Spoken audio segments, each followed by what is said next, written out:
Hello, everyone, and welcome. This is Ivan Jue. I teach business at Cerritos College. Marketing research is the systematic process of collecting, analyzing, and interpreting data to solve marketing problems and support business decisions. It focuses on answering specific questions such as what do customers want? How satisfied are they? Which advertisement performs better? And should a new product be launched?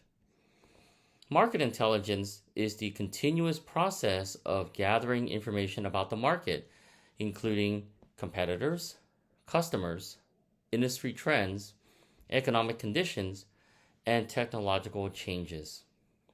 It helps companies anticipate opportunities and threats rather than only solving current problems. After completing this module, you should be able to explain the marketing research process, distinguish between primary and secondary data, understand qualitative and quantitative research methods, evaluate market information for decision making, and use research findings to develop effective marketing strategies. With that, let's begin. There's two major learning objectives that I want you to get out of this module. Number one, understand how marketing information helps you understand customers and the marketplace. You will learn what customers need, want, and prefer. Analyze customer behavior and buying habits. Identify market opportunities and potential threats, and make better business decisions using accurate information. Number two, understand why big data is important to marketing. Big data refers to extremely large amounts of information collected from many sources, such as online shopping, social media, mobile apps, customer loyalty programs, and website visits. Companies analyze big data to predict customer behavior, personalize advertisements and recommendations, improve products and services, and increase customer satisfaction and sales. So, what is marketing research? According to the American Marketing Association, or AMA, marketing research is the function that links consumers, customers, and the public to marketers through information. In other words, marketing research helps businesses gather and use information to better understand customers and make informed decisions. The AMA definition also explains that marketing research involves these key steps. Number one, identify the problem. This means to determine what information is needed. As an example, why are sales declining?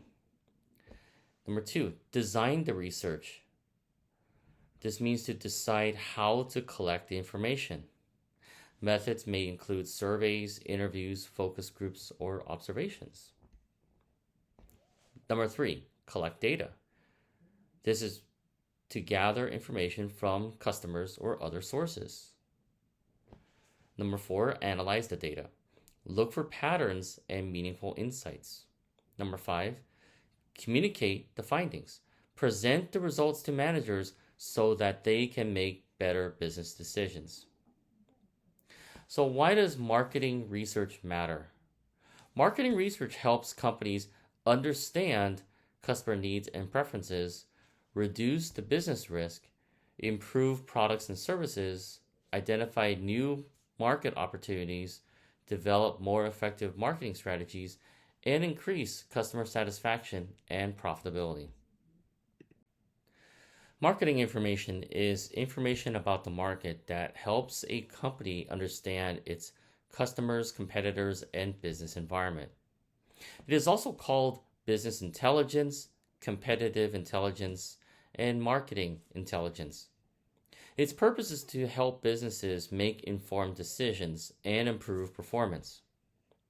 So, why is marketing information important? Number one, it identifies opportunities in the market. In this way, businesses can discover new customer needs, new products to develop, new markets to enter. As an example, Netflix noticed increasing demand for streaming and shifted from DVD rentals to online streaming. Number 2, determine strengths and weaknesses. Marketing information helps companies understand strengths, such as a strong brand, high quality products, loyal customers, and weaknesses, high prices, poor customer service, and weak online presence. Number 3, it also helps to evaluate external opportunities and threats. Companies must understand factors outside their control, such as opportunities, such as new technology, growing demand, and government incentives, as well as threats, such as new competitors, economic downturns, and changes in consumer preferences. Number 4, support decision making. Marketing information helps managers make decisions at 2 levels. Number 1, strategic, which would be long-term decisions such as entering a new international market, launching a new product line, or repositioning the brand. And number 2, tactical or short-term decisions such as running a weekend promotion, change an advertisement, offer a temporary discount. Number 5, stay competitive. Companies use marketing information to monitor competitors, track market trends, respond quickly to changes, and improve products and services. Number 6, meeting customer needs. Marketing information helps businesses understand what customers want, what they value, how much they are willing to pay, how they prefer to shop. When businesses meet customer needs, they usually achieve higher customer satisfaction, greater customer loyalty, and increased sales and profits. So as an example, imagine Starbucks wants to introduce a new drink. They collect marketing information by surveying customers, studying competitors, reviewing sales data, monitoring social media trends, and based on that information, they decide whether to launch the new drink. Big data refers to extremely large and complex data sets that companies collect from many different sources and analyze to make better business decisions.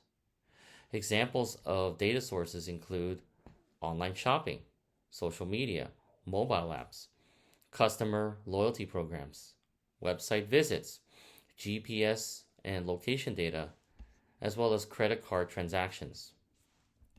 There's 3 V's of big data. Number 1, volume. The definition is the enormous amount of data generated and stored. So as an example, Amazon stores millions of purchases per day. Facebook stores billions of posts, photos, and videos.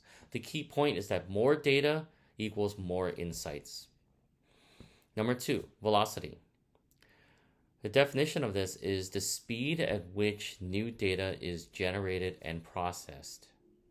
As an example, online retailers track purchases in real time.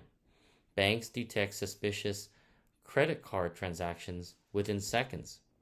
The key point is that businesses must process data quickly to make timely decisions. Number 3, variety. The definition of variety is that the many different types of formats of data are available. So examples include text, images, videos, social media posts. So the key point is that data comes from many sources and in many formats. What is a marketing information system, or MIS?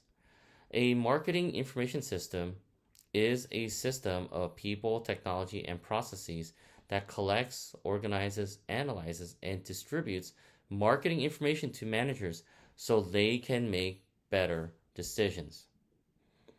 The main functions of a MIS is to collect data, which means to gather information from internal and external sources, analyze the data, which is to find trends, patterns, and customer insights, and then report the findings, presenting useful information to managers for decision making.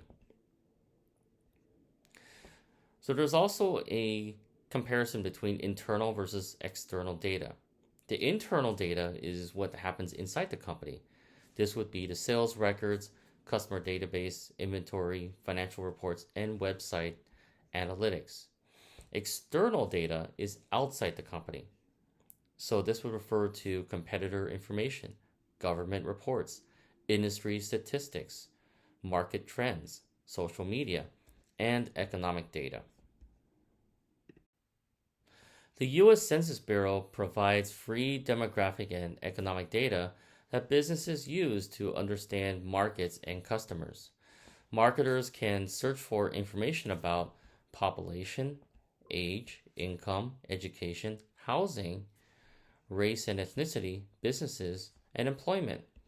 This information helps companies decide where to sell products, who their target customers are, and how to market to them. So what does this slide show? You can search by zip code or location. You can enter zip code, city, county, and state. And then number 2, select a topic. The drop-down menu lets you choose categories such as population, age, race, housing, education, health, economy, and business, as well as geography. This helps narrow your search. Number 3, change how the data is displayed. The census website lets you view information as a table, detailed numbers, a map with geographic distribution, a chart, graphs and trends, as well as a dashboard, so as interactive summaries. Different views make it easier to analyze the data. So how do marketers use census data? So here's an example. Opening a coffee shop. Before opening a new location, a company may check population size, median household income, age distribution. If an area has many young professionals with higher incomes, it may be a great location. Example number 2, selling children's toys. A toy company wants to identify cities with many families. They use census data to find number of children under 18, household size, family income. This helps determine where demand is likely to be strongest. So why is census data useful?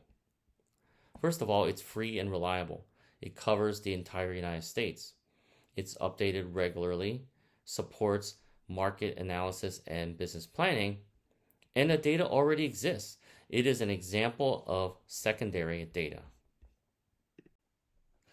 Marketing information comes from many sources, both inside and outside the company. The 2 main categories are internal sources and external sources. Number 1, internal sources. Internal information is generated from within the company. Examples include sales records, customer database, inventory records, financial reports, website analytics, and customer service records. Number 2, external sources. External information comes from outside the company. Examples include the U.S. Census Bureau, government reports, industry publications, competitor websites, social media, news articles, market research firms, and customer reviews. The types of marketing information. Marketing information can also be grouped into 2 types: the primary data and secondary data. For the primary data, this is information that's collected directly by the company for a specific research purpose. The common methods include surveys, interviews, focus groups, observations, and experiments. The advantages is that this is specific to the research problem. It is also current and up to date. The disadvantages are, well, it's time consuming and expensive. For secondary data is information that has already been collected by another person or organization. The sources include the U.S. Census Bureau, government statistics, industry reports, company annual reports, academic journals, newspapers, and online databases. The advantages are that it's low cost, It's easy to obtain and saves time. But the disadvantages is that the information may be outdated and it may not exactly match the research question. We've already dived into details about the external and internal data, so let's go right into competitive intelligence. Competitive intelligence is the collection and analysis of information about competitors and the marketplace, especially information related to the 4Ps of marketing. To recap earlier, the 4Ps are product, price, place, and promotion. Product is what competitors sell, so this would be the features, quality, and packaging. Price is how much competitors charge, so this would be the discounts and pricing strategies. Place is where products are sold, so retail stores or online channels. Promotion, how competitors advertise. Is it through TV ads, social media campaigns, or online? Here are the steps in a marketing research plan. Number 1, define the problem. The question would be, what problem are we trying to solve? This is the foundation of the entire research process. The goal is to clearly identify the research objective. Number 2, develop the research plan. Determine how you will conduct the research. This includes what information is needed, where will it come from, how much time and budget is available. Possible data sources would be the primary data and secondary data. Number 3, select the data collection method. This is about choosing the best way to gather information. Common methods include surveys, collecting opinions from many people, interviews, in-depth information from individuals, focus group, exploring attitudes and reactions in small groups, observations, watching customer behavior, experiment, testing cause and effect relationships. As an example, a restaurant surveys customers to learn which new menu items they prefer. Number 4, design the sample. A sample is a small group selected from the larger population. Instead of asking everyone, researchers select a representative group. Questions to consider would be, who should be surveyed? How many people? How will they be selected? Number 5, collect the data. This is about gathering information according to the research plan.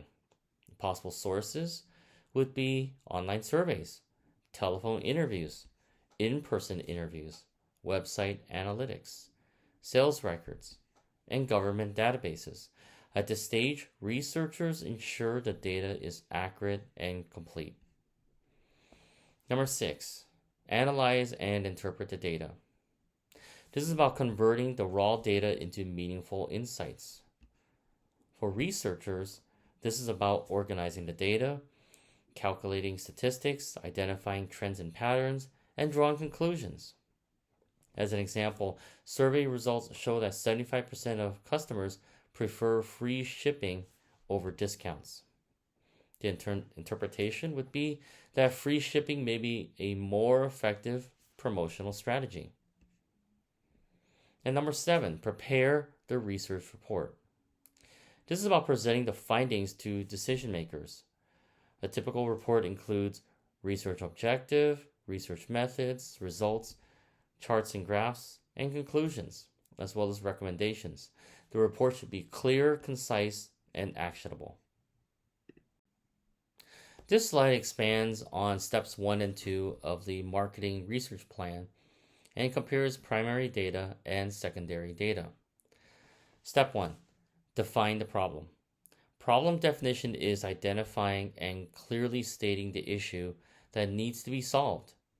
This is the most important step because a poorly defined problem can lead to collecting the wrong data. The goal here is to clearly identify the business question before collecting any data.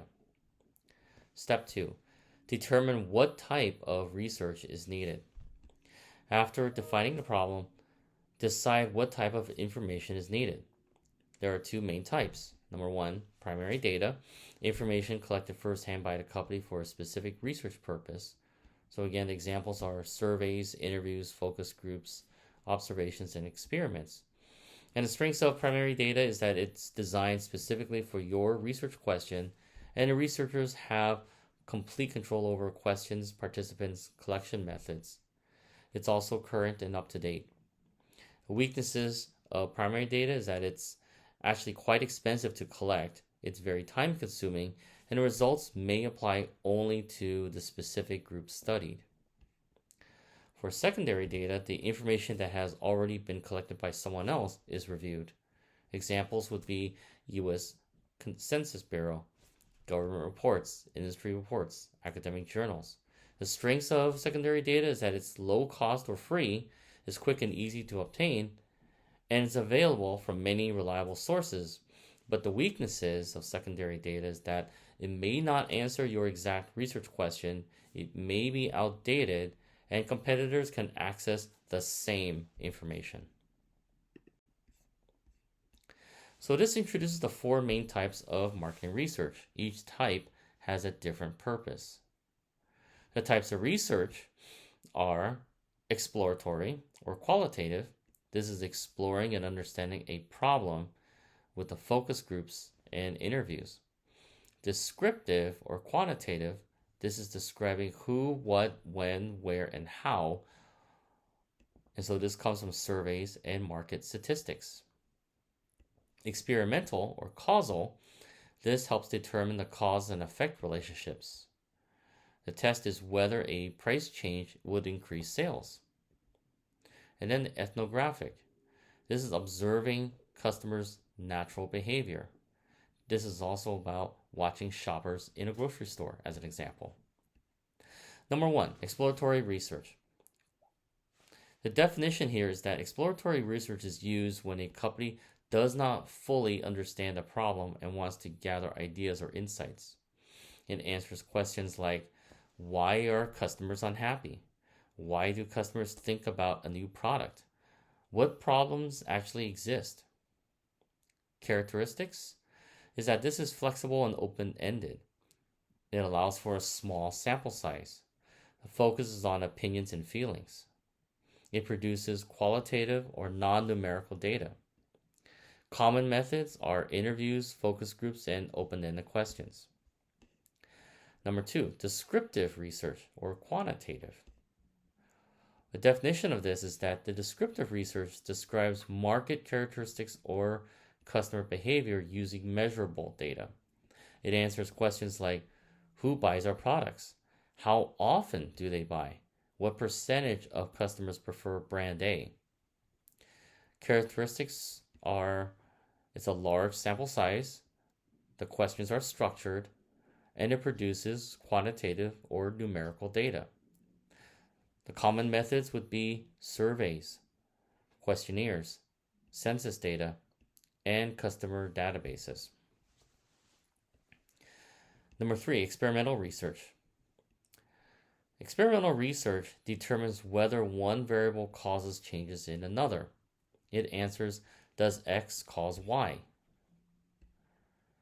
The characteristics include tests that look for cause and effect relationships, comparing experimental and control groups, and changes one variable while keeping others constant. Number four, ethnographic research.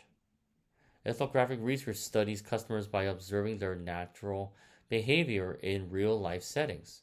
Researchers do not simply ask questions, they watch what people actually do. The characteristics are that it's conducted in natural environments. It focuses on real behavior. And it also helps discover unmet customer needs. So here's a real-world example. A coffee shop wants to introduce a new drink. For exploratory, the goal is to conduct focus groups to learn what flavors customers want. For descriptive, survey 1,000 customers to find out how many prefer iced drinks. Experimental, offered a new drink in one city but not another to see whether it increases sales. Ethnographic, This is observing customers in the cafe to see how they order and which drinks they choose. So this explains step 3 of the marketing research plan, selecting a data collection method. After defining the problem and choosing the type of research, the next step is deciding how to collect the data. So step 3, selecting a data collection method. Data collection is the systemic process of gathering information to answer the research question. The slide introduces the 5 common data collection methods. Number 1, observational research. Research in this case, watch and record people's reactions without asking them questions. The focus is on what people do, not what they say. The advantages are it shows actual behavior. There's no risk of inaccurate survey responses. The disadvantages, though, is that it cannot explain why people behave a certain way. The observation may also take time. Number 2, unobstructive observation. The definition of this is that people do not know they are being observed, so their behavior is more natural. Advantages are it reveals more natural behavior, and there's less chance that participants change their actions. The disadvantages, however, is that it may raise privacy or ethical concerns if not handled appropriately. It also does not reveal customer thoughts or motivations. Number 3, mechanical observation. This is where technology is used to collect data automatically. Examples include barcode scanners, loyalty cards, GPS tracking, eye tracking devices, smartwatches, website cookies, and point-of-sale systems. Advantages are that this is fast and accurate and can collect large amounts of data, but the disadvantages is that this may require expensive technology and privacy considerations must be managed. Number 4, one-on-one interviews. In this case, the researcher asks one participant detailed questions. The interviewer can ask follow-up questions, clarify answers, explore opinions in depth. The advantages is that this provides rich, detailed information as well as a flexible discussion. For disadvantages, this is time-consuming, expensive, and allows only for small sample sizes. Number 5, focus groups. This is defined as a small group, typically 6 to 10 people, and allows for discussion on a product or idea under the guidance of a moderator. Participants can react to each other's ideas. The advantage is that this generates many ideas quickly. It also reveals opinions and emotions. The disadvantage is that small groups may not represent all customers. Strong personalities can influence the discussion. So this compares the 4 common types of surveys or questionnaires used in marketing research and their strengths and weaknesses. This is also about selecting a data collection method. A survey or questionnaire is a list of questions used to collect information from customers or potential customers. Surveys are one of the most widely used methods in marketing research because they can collect information from many people. Number 1, mailed surveys. Questionnaires are sent through the postal mail and respondents complete and return them. Strengths are that this can reach a large population. This is also convenient because people can complete them at their own pace. The weaknesses for this is that this is slow due to mailing and return time, and printing and postage can be expensive. Number 2, phone surveys. This is where researchers ask questions over the telephone. Strengths are that respondents can ask for clarification. The information is collected immediately and in real time. For weaknesses, this is time consuming and many people ignore calls from unknown numbers. Number 3, in-person surveys. This is defined as researchers that interview people face-to-face. Strengths are respondents can answer questions. Interviewers can ask follow-up questions for more detail. There's also rich, detailed responses that will be expected. The weaknesses, though, is that this is time-intensive and some people are uncomfortable talking to strangers. Number 4, electronic surveys. Surveys conducted online, such as through email, websites, mobile apps, and social media. Strengths are it is faster than traditional methods, it's also less expensive, and is easy to distribute to many people. But the weaknesses is that emails may be marked as spam and response rates can be low. So here's a real-world example. A company wants feedback on a new product. Mailed survey. This is when they send printed questionnaires to customers. Phone survey. They call the customers and ask about their experience. In-person survey. They interview shoppers as they leave a store. Electronic survey. They email a survey link after customers make a purchase. Each method can collect valuable and useful information, but the best choice depends on the research goal, budget, and target audience. So this slide explains step 4 of the marketing research plan, designing the sample. The key decision is who will participate in your research. So step 4, design the sample. A sample is a small group of people selected from a larger population to participate in a study. The population is everyone you want to study. The sample equals the people you actually collect data from. Here's the 2 main types of sampling. And there's 2 categories: probability sampling and non-probability sampling. So number 1, probability sampling. This is when every member of the population has a known chance of being selected. This method is generally more representative and allows results to be generalized to the larger population. Advantages is that this is more accurate, allows for less selection bias. It also allows for better scientific research. The disadvantage of this is that this is more expensive and much more time consuming. A simple random sample. This is defined as every person that has an equal chance of being selected. This is best for fair and unbiased selection. B, the stratified random sample. This is where the population is divided into groups or strata based on characteristics, and a random sample is selected from each group. Common strata include age, gender, income, education, and geographic region. This is best for populations with distinct subgroups. Number 2, non-probability sampling. This is where not everybody has an equal chance of being selected. Researchers choose participants based on convenience or on judgment. Advantages are that this is fast, inexpensive, and easy to collect.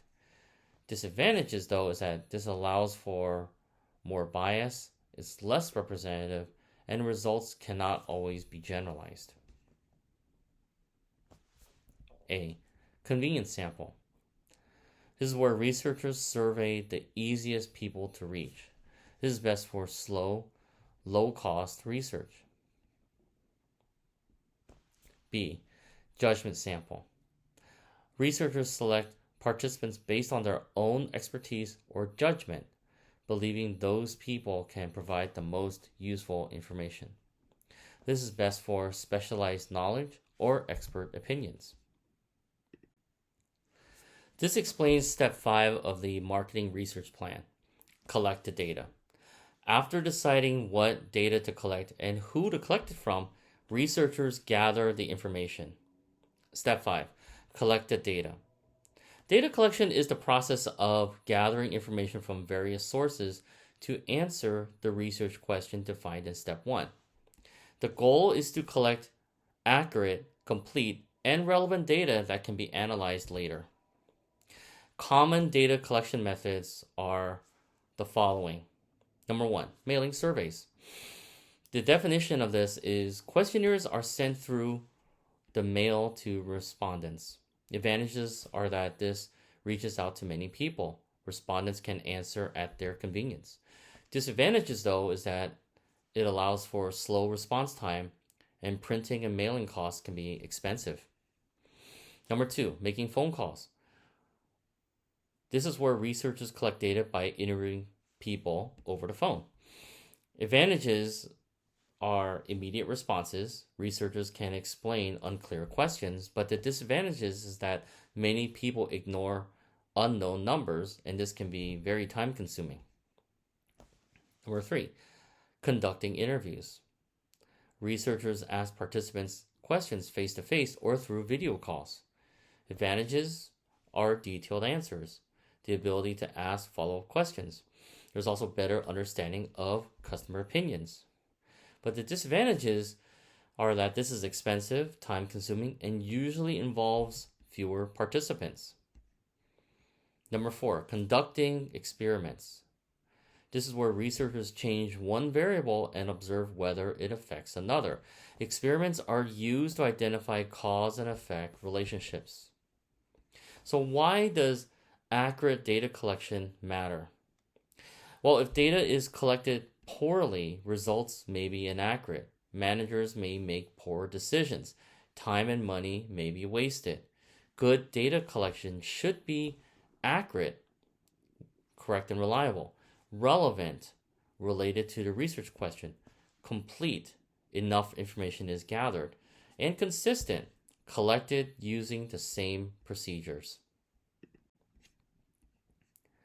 So this explains step 6 of the marketing research plan. Analyze and interpret the data. After collecting data in step 5, researchers organize it, summarize it, and identify patterns to help managers make decisions. Data analysis is the process of organizing and summarizing collected data into useful information. The goal is to answer the research question and support business decisions. The basic statistical tools. Number 1, the mean or average. The definition is the mean is the average of all values. The formula is the sum of all values divided by the number of values, which equals the mean. Number 2, median. The definition of median is that this is the middle value when numbers are arranged in order. Number 3, the mode. The mode is the value that appears most often. Unlike the mean and median, the mode can be used for numerical data or categorical qualitative data. Number 4, frequency. Frequency is the number of times a response occurs. Number 5, cross-tabulation or crosstab. This is comparing two variables at the same time to identify relationships. As an example, a restaurant surveys 500 customers. The results of this hypothetical restaurant are a mean satisfaction score of 4.3 out of 5, a median visit frequency of 3 visits per month. The mode is pizza. The frequency is 200 customers that order pizza. And the crosstab would be families that prefer combo meals more than individuals. Managers use these insights to improve menus and promotions. So this explains the final step of the marketing research plan, preparing the research report. So what is a research report? A research report is a document or presentation that summarizes the research findings and provides recommendations for managers. The purpose is to turn research results into business decisions. So why is a research report important? A good research report helps managers understand the research findings, make informed decisions, develop marketing strategies, solve business problems, take the appropriate action, because without a clear report, even good research may not be useful. So what should a research report include? A typical marketing research report contains, number one, the research problem. What question was the company trying to answer? Research methods. How was the data collected and who participated? The results, showing tables, charts, statistics, and key findings. Conclusions. What do the results mean? And then the recommendations. What should the company do next? The three actions on the slide are, number one, creating plans, which is to use the research findings to develop a marketing plan. Number two, initiating the action, putting the recommendations into practice. Examples may include launching a product, lower prices, improve customer service, starting a new advertising campaign. Research only creates value when the company acts on it. Number three, reviewing for missing answers. So before finalizing the report, researchers should check, are all research questions answered? Is an important information missing? Are the conclusions supported by the data? Is additional research needed? This quality check helps ensure the report is complete and accurate. So as an example, a coffee shop wants to increase afternoon sales. So the research findings show that 75% of customers want healthier snacks. Customers prefer loyalty rewards over discounts. So on the research report, it identifies the problem as afternoon sales are slow. The method was that the researchers has surveyed 500 customers. The results, healthy snacks and rewards are popular. Recommendation, add healthy snack options. Launch loyalty rewards program. The action, implement the new menu and rewards program. So this slide introduces common marketing metrics used to measure customer behavior and business performance. These metrics help companies evaluate the success of their marketing efforts. Quantifying the data or measuring the data. Number one, awareness. Awareness measures whether customers know about or recognize a product, service, or brand. There are two types. A, unaided awareness or recall. Customers answer without being given any choices. B, aided awareness or recognition. Customers are shown a list or prompt and choose from it. So here's an example question. Which of these brands have you heard of? Coca-Cola, Pepsi, Sprite, Dr. Pepper? Customers simply recognize the brand. So this measures brand recognition. Number two, customer satisfaction or CSAT. Definition. CSAT measures how satisfied customers are with a product or service. Customers usually rate their satisfaction on a scale. So for example, 0 to 100 or 1 to 5. If the average score is high, customer satisfaction is high. The purpose is that companies use CSAT to improve products, improve customer service, and measure customer experience. Number three, customer acquisition cost or CAC. CAC measures how much it costs to acquire one new customer. The formula is the total marketing and sales cost divided by number of new customers. The interpretation is that with lower CAC, this would result in more efficient marketing. Higher CAC means more expensive to acquire customers. Number four, customer effort score, CES. The CES measures how easy or difficult it is for customers to interact with a company. A typical question, it was easy to resolve my issue. Customers rate their agreement on a scale, such as 1 to 7. The purpose is that companies use CES to improve customer service, websites, mobile apps, checkout processes, and technical support. And so, now we have come to the end of this lecture. Thank you, everyone. I hope you all found this useful. Please be sure to reach out to me if you have any questions. Take care, and I'll see you on the next video. Goodbye for now.